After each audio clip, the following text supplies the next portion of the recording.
क्या कभी एक नन्हे से बीज को देखकर सोचा है कि आखिर इसके अंदर एक पूरे विशाल पेड़ का नक्शा कैसे छिपा होता है?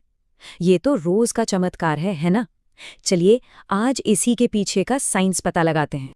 मतलब ये सिर्फ बड़ा होने की कहानी नहीं है, ये तो कुदरत की सबसे कमाल की इंजीनियरिंग कहानियों में से एक है। तो चलिए इसी में थोड़ा और गहरा उतरते हैं। इसका जवाब एक शब्द से शुरू होता है, परिवर्धन यानी डेवलपमेंट। अब ये दो चीजों का मेल है। पहला है वृद्धि, मतलब साइज में बड़ा होना, और दूसरा है विभेदन यानी सेल्स का अलग अलग काम के लिए तैयार होना। तो पहले वृद्धि को ही समझते हैं। अच्छा, जब बात ग्रोथ की आती है ना, तो पौधों का तरीका हम जानवरों से एकदम अलग है।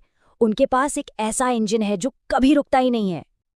देखिए, हम लोग एक खास साइज तक पहुंचकर बढ़ना बंद कर देते हैं ना, पर पौधे वो तो टेक्निकली अपनी पूरी जिंदगी बढ़ते रह सकते हैं।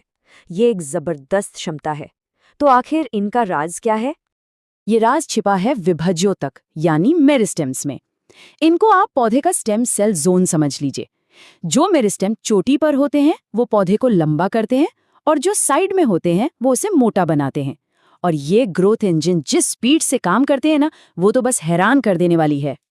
सोचिए जरा, मक्के की जड़ का सिर्फ एक मेरिस्टेम हर घंटे 17,500 से ज्यादा नए सेल्स बना सकता है। ये तो एक ऐसी फैक्ट्री है जो 2400 घंटे 7 दिन काम करती है। लेकिन ग्रोथ का मतलब सिर्फ सेल्स की गिनती बढ़ाना नहीं है, उनका साइज बढ़ाना भी है। एक तरबूज का सेल अपने असली साइज से 3.5 लाख गुना तक बड़ा हो सकता है। सोचकर देखिए, जैसे एक छोटा सा कंकड़ एक पूरी बिल्डिंग जितना बड़ा हो जाए। ये तो वाकई अविश्वसनीय विस्तार है। ये पूरा प्रोसेस 3 आसान स्टेप्स में होता है। पहला, विभजोत की फेज, मतलब फटाफट सेल्स का बनना। दूसरा, दीर्घीकरण फेज, जहां नए सेल्स खींचकर बड़े होते हैं। और आखिर में परिपक्वन फेज, जहां ये सेल्स मैच्योर होकर अपना फाइनल काम संभालते हैं। अब इस ग्रोथ को नापने के दो तरीके हैं। एक है अंकगणितीय ग्रोथ, जो एक सीधी लाइन की तरह एक ही रफ्तार से बढ़ती है। लेकिन असल दुनिया में ज्यादातर ज्यामितीय ग्रोथ देखने को मिलती है।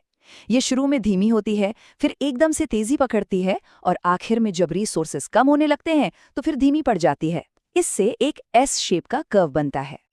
ठीक है, तो एक पौधे में लाखों नए सेल्स बन गए। लेकिन पहेली ये है कि ये सब शुरू में तो एक जैसे होते हैं।